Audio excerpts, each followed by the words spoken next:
रात के सन्नाटे में राकेश अकेले अपने कमरे में बैठा था।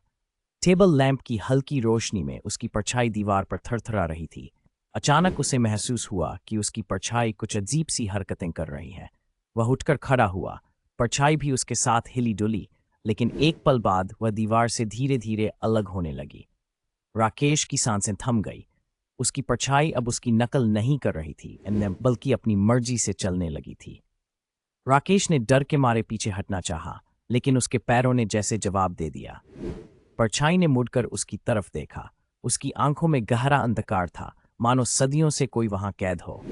कमरे की ठंडी हवा अचानक तेज हो गई और परछाई की स्याही बाहें राकेश की कमर को कसने लगीं। वह जकड़ा जा रहा था, जैसे कोई अदृश्य जाल उसके चारों ओर बन रहा हो। राकेश चीखना चाहता था, मगर आवाज गले में ही अटक गई।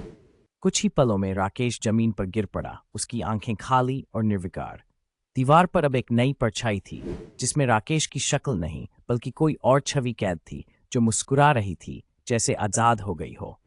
कमरे में सन्नाटा छा गया, लेकिन उस मुस्कान में एक अनजाना डर छिपा था, जो अब हमेशा उसके साथ रहने वाला था।